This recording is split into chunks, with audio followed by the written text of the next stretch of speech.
నెల్లూరు భారతదేశ మాజీ ప్రధాని భారతరత్న రాజీవ్ గాంధీ 35వ వర్ధంతిని ఘనంగా స్థానిక ఇందిరాభవన్ నందు ఆయన చిత్రపటానికి పూలమాలలు వేసి జిల్లా కలెక్టర్ అధ్యక్షులు నారపురెడ్డి కిరణ్ కుమార్ రెడ్డి ఆధ్వర్యంలో నివాళులర్పించారు.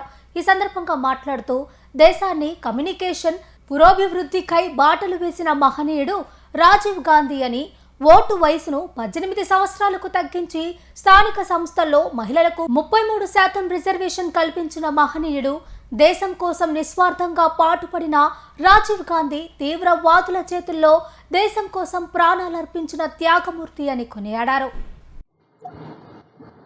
నెల్లూరు జిల్లా కాంగ్రెస్ పార్టీ కార్యాలయం ఇందిరాభవన్లో స్వర్గీయ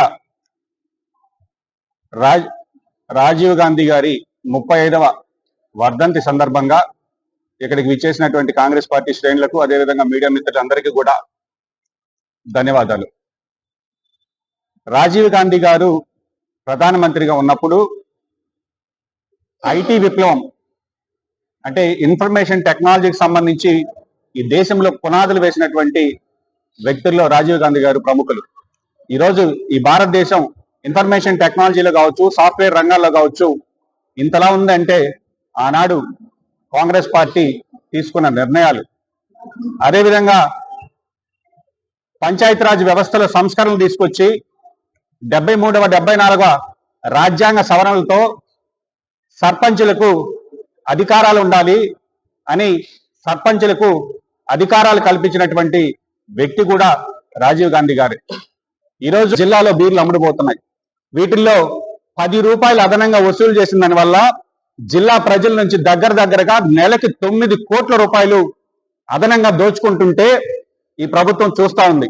దానికి సంబంధించి ఒక టోల్ ఫ్రీ నంబర్ పెట్టారు. ఆ టోల్ ఫ్రీ నంబర్కి ఫోన్ చేస్తే వాళ్ళు వెళ్ళి ఏదో తూతు మంత్రంగా రిపోర్టులు రాసుకొని ఎక్సైజ్ అధికారులు భారీ స్థాయిలో అవినీతికి పాల్పడుతున్నా కూడా ఈ జిల్లాలో అసలు ఆంధ్రప్రదేశ్లో అవినీతి నిరోధక శాఖ అనేది లేదు. ఎందుకంటే జిల్లా అధికారులు భిక్షల విడిగా అవినీతికి పాల్పడుతున్నా కూడా కనీసం ఆ అధికారుల సైడ్ చూసేటటువంటి పరిస్థితి కూడా ఈ జిల్లాలో లేదు. ఈ జిల్లానే కాదు, రాష్ట్రంలో లేదనేటటువంటి విషయం గుర్తుకు పెట్టుకోవాలి. కాబట్టి మేమేదో మద్యం పాలసీ అద్భుతంగా తీసుకొచ్చాం, అన్ని దొరుకుతున్నాయి, ఏం లేదు. గతంలో వైఎస్ఆర్ కాంగ్రెస్ పార్టీలో ఏమి చేశారో వీళ్ళు అదే అవినీతి కొనసాగిస్తున్నారు తప్ప